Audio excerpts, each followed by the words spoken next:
नमस्कार, प्रबोधन दिशा न्यूज मध्ये आपले स्वागत. 21 नोव्हेंबर हा आपला हुतात्मा स्मृती दिन म्हणून साजरा केला जातो. आज याला अनेक वर्ष झाले. 1960, 1956, 1960 हा कालावधी तो काळ होता आणि त्यावेळेला काय झालं नाही आजच्या युवा पिढीला माहीत होणं फार गरजेचं आहे आणि त्यासाठी काही संस्था पुढे आलेले आहेत, पुढाकार घेत आहेत आणि त्या माध्यमातून तिथे परिसंवाद आयोजित करणं, त्यांची जाणीव करून देणं, त्याची आठवण करून देणं हे फार महत्वाचं आहे. आणि यासाठी मुंबईच्या खरं वास्तविक बघायला गेलं तर 21व्या शतकातली अद्यावत शहर म्हणून मुंबईकडे पाहिलं जाते. जसं पुण्याला आपण म्हणतो की विद्येचं माहेरघर, तसं आता मुंबईला सुद्धा विद्येचं माहेरघर, संस्कृती आणि त्याच्यामध्ये अगदी आपण साहित्यिक क्षेत्रातलं जरी म्हटलं तरी आज मुंबईचं नाव पुढे आलेलं आहे.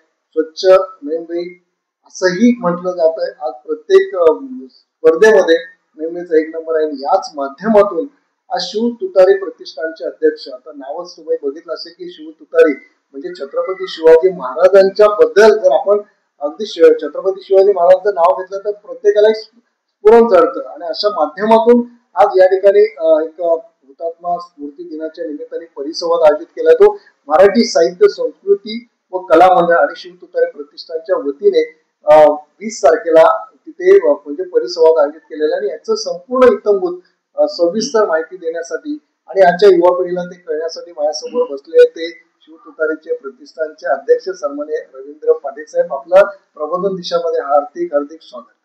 खूप आभार. बरं वाटलं, छान. सर, काय सांगाल?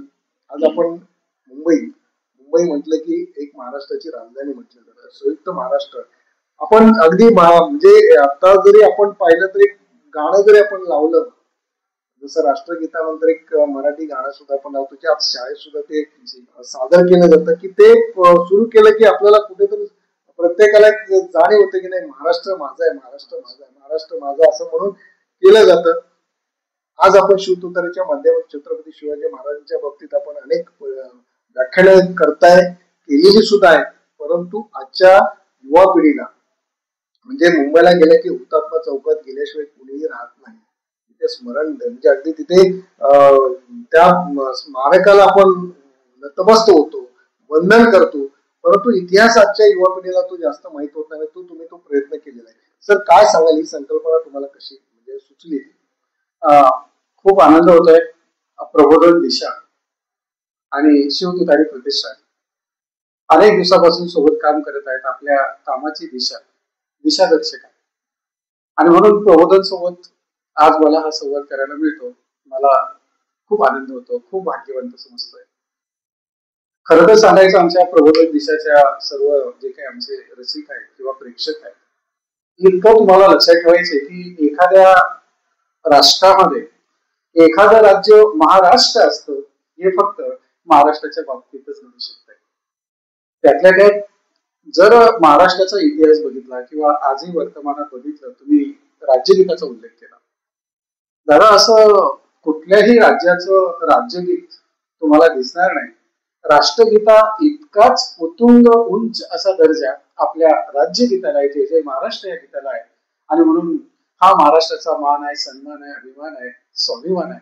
तो जागवायचा असेल, चेपवायचा असेल तर आपल्याला आपल्या वाढ वडिलांची पूर्वजांनी ज्या काही छातडावर गोळ्या घेतल्या त्या गोळ्यांची किंमत लक्षात यायला पाहिजे. नाही तर पुढची पिढी आपल्याला, मला नाही वाटत, बाप म्हणण्याची हिंमत करेल. काळ सोकावतोय.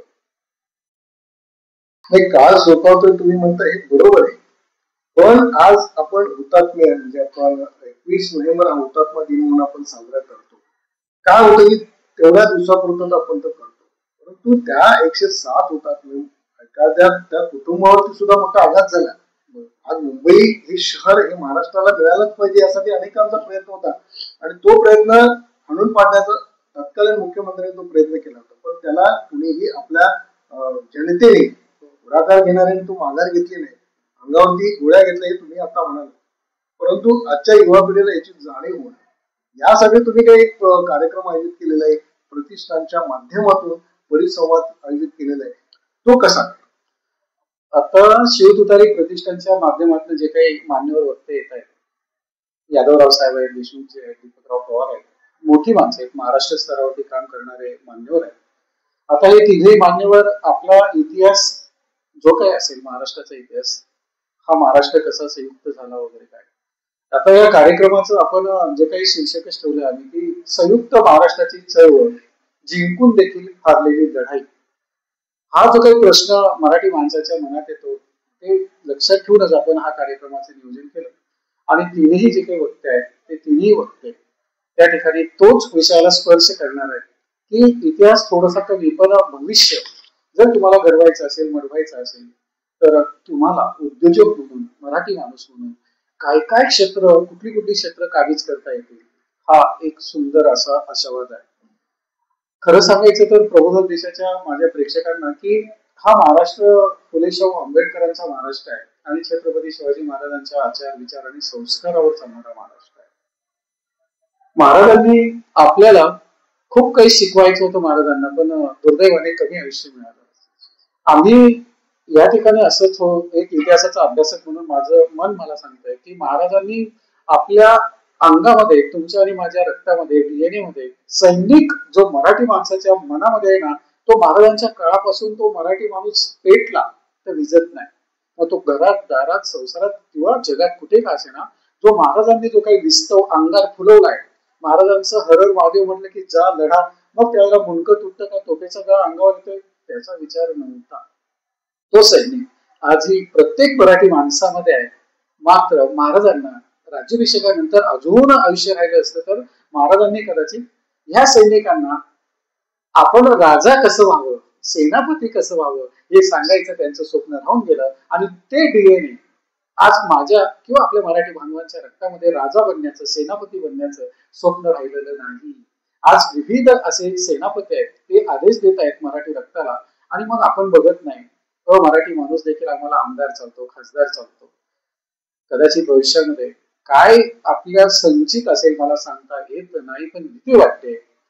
दिल्लीच्या एनसीआरच्या धर्तीवर न जाणो दुर्दैवाने काही दिवसांनी, म्हणतोय मी वर्षांनी नाही, काही दिवसांनी MMRDA रिजन हा जो काही भाग आहे मुंबईचा MMRDA, हा जर NCR दिल्ली सारखा झाला नाही तर अशी मनामध्ये शंका येते. ते होऊ नये म्हणून मला माझे जे काही 107 हुतात्मे आहेत त्यांचं स्मरण करून गरज आली तर असं लढायचंय, असं भिडायचंय, असं लढायचंय आणि तसंच त्या ठिकाणी जिंकायचंय. म्हणून आपल्याला या ज्या काही जे काही झालं 107 हुतात्मे त्यांचं वंदन करण्याचं कारण तेच आहे. आता तुम्ही म्हणालात की वंदन करायला केलं जाणार आहे 21 नोव्हेंबर हा फार म्हणजे स्मरणात राहणारा तो दिवस आहे. परंतु हे परिसंवादाच्या बरोबरच तुम्ही एक ज्योत पेटवा. म्हणजे आपण कुठलीही गोष्ट, एखादा कार्यक्रम करताना दीप प्रज्वलन करतो, एखादी घटना घडली तर त्याला सुद्धा आपण दिवा पेटवतो आणि दिवा पेटवताना आपण त्यांचं स्मरण करतो. तर ही संकल्पना म्हणजे प्रत्येकाने दिवा म्हणजे ती ज्योत पेटवून त्यांना श्रद्धांजली अर्पण करायची असं ते आहे. ती संकल्पना ती पण तुम्ही कशी काय? ही संकल्पना जेव्हा शिवतुधारी प्रतिष्ठानची बैठक झाली की मराठी माणसं जोडायचे, त्यांच्यापर्यंत पोहोचायचंय, या विचारातनं आम्ही एक विचार केला की जर उद्घाटन जर प्रबोधन दिशाच्या संपादकांचे हस्ते असेल तर प्रबोधन दिशाचे संपादक सन्मान्य नक्कीच येणार, कारण दीप प्रज्वलन त्यांच्या हस्ते आमंत्रण स्वीकारतानाच मनामध्ये असतं. असं नव्या मुंबईतल्या जरी तिथे 107 हुतात्मे आहेत, पण आम्ही 151 म्हणजे अगदी आपल्या कळवा, खारेगाव, ठाण्यापासून तर पनवेलपर्यंत, किंबहुना मुंबईत बोलून, मराठमोळं बोलून ही जी काही संस्था आहे त्यांच्यापर्यंत आम्ही पोहोचलो. आणि अशा 151 संस्थांचे प्रतिनिधी येत आहेत आणि ते त्या ठिकाणी दीप प्रज्वलित करून आपले जे काही शहीद झाले, हुतात्मे झाले, त्यांना त्या ठिकाणी आपला जो काही विचारांचं जे काही जागर आहे, जोगवा आहे ते सांगणार आहेत, मागणार आहेत. आणि मग आपल्याला कळेल की त्या दिव्यांचा जो काही प्रकाश आहे तो प्रकाश हा विश्वभर त्या ठिकाणी आपल्याला तेजोमय करणारच आहे. सर, आता हुतात्मा म्हणजे जय जय महाराष्ट्र माझा हे गीत जे आहे शाहीर साबळेंनी गायलं, ती आजही आदरावर आहे. आज ज्या वेळेला शिवतुतारीचा प्रतिष्ठानच्या माध्यमातून व्याख्यान तुम्ही आयोजित कराल तर त्यावेळेला जसं तुम्ही मगाशी थोडीशी भीती कुठेतरी दाखवली की न जाणं मुंबईचं दिल्ली होऊ नये, तर हे जर करायचं नसेल तर त्याला जागृत ठेवणं, प्रत्येक ठिकाणी जाताना 1-2 मिनिटं याची आठवण करून देण्याचा सुद्धा तुमचा या माध्यमातून काय प्रयत्न आहे का? अगदीच कारण आपण अशा लोकांना व्यासपीठावरती, विचारपीठावरती किंवा हा वैचारिक हुतात्मा जो काय दिवस आहे, तर विचार महत्वाचा पेरत असताना आम्ही काही दाणे त्या ठिकाणी टाकण्याचा प्रयत्न करतो जमिनीमध्ये, मातीमध्ये. मला माहिती आहे की प्रत्येक दाण्याच काही कणीस होणार नाही आणि प्रत्येक कणसाला लागणारे जे काही दाणे आहेत ते काही प्रत्येकाच्या तोंडामध्ये येणार नाही. ते पक्ष्यांना असतील, काही निसर्गाला असतील, काही पुन्हा पराग सिंचनासारखं पुढचं काहीतरी पीक उगवावं यासाठी असेल. 100% आपल्याला इथपर्यंत न्यायचंय की इथपर्यंत म्हणजेच काय की एक मुंबईतलं एक उदाहरण होतं. कोणीतरी येतो परप्रांतीय, त्याला एक नाव घेत नाही, तो परप्रांतीय त्यांचा पुढारी एक टोपली द्यायचा आणि केळी द्यायचा. पहिल्या दिवशी टोपली आणि केळी दिली की त्याने ते विकायचं आणि पुढच्या दिवशी मात्र परत मागायला यायचं नाही. त्याने त्याच्यावरती त्याचा उदारनिर्वाह मुंबईत करायचं. कदाचित हे परप्रांतीय जे काही बांधव आहेत त्यांच्याविषयी द्वेष नाही, राग नाही, कदाचित ते मला शिकवतात. आपण पण आपल्या मराठी माणसालाच एखादी टोपली द्यावं, एखादी रिक्षा द्यावं, एखादा ट्रक द्यावा, एखादा उद्योजक बनण्यासाठी बँकेमध्ये ऍप्लिकेशन कसं करावं यासाठी देखील, म्हणजे नोकर न राहता राजा मालक बनण्यापर्यंतची विचारधारा आणि त्या पद्धतीचे आपल्याकडे माणसं आहेत ते त्या ठिकाणी काम करत आहेत. म्हणजे तुमचा परिसंवादाच्या माध्यमातून हाच एक संकल्पना आहे की आजच्या युवा पिढीला जागृत करणं आणि शिवतुतारी प्रतिष्ठानच्या माध्यमातून शिव व्याख्यान आयोजित करताना इथे सुद्धा तो जागृत करणं की राजांचं स्वप्न होतं की राजाच झाला पाहिजे, प्रत्येकाने त्याच धर्तीवरती चालला पाहिजे, नोकर म्हणून त्यांनी काम करू.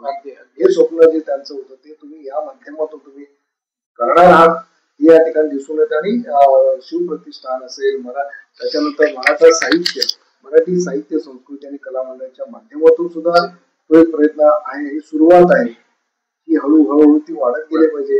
यासाठी हा तुमचा खरोखरच एक प्रयत्न आहे. अशाच पद्धतीने तुम्ही पुढे चालत राहावं. तुमच्या पाठीशी जनता निश्चित असेल आणि मीडिया सुद्धा तुमच्या बरोबर असेल, त्यात तीळमात्र शंका नाही. आपण या ठिकाणी जी काय आम्हाला 21 नोव्हेंबरला जी हुतात्मा दिनाच्या निमित्ताने जी काय तुमचा हा संकल्प जो आहे तो पूर्ण करण्यासाठी तुम्ही या ठिकाणी छोटे गाणे मुलाखत दिली, त्याबद्दल प्रबोधन देशाच्या वतीने सर्व रसिकांच्या वतीने मी तुमचे आभार मानतो. शिवतुतारी प्रतिष्ठान यांच्या वतीने देखील आनंद, समाधान आणि दिल्लीचेही तख्त राखतो महाराष्ट्र माझा, हा दिल्लीचे तख्त राखणारा महाराष्ट्र घडवायचा. शिवाजी हा जो अमृत शब्द आहे, शिका वाचा जिंका, त्यातनच आपल्याला प्रेरणा घेणार आहे आणि प्रबोधन दिशाच्या सोबत भविष्यात देखील काम करायचं आहे. कारण आपलं स्वप्न महाराजांनी जे काही दाखवलं ते आहे रायगड पासून तर शिवनेरीपर्यंत. माझं आग्रहाची विनंती आहे की आवतं नाही तुम्हाला, तुम्ही मराठी आहात, नक्की या आणि प्रबोधन काय असतं, दिशा देणारं जे काही तुमचं माझं सांगणं, मांडणं, बोलणं असतं ते ऐका. विचारांचं वैचारिक हे विचारपीठ आहे, नक्की या. धन्यवाद, खूप आभारी.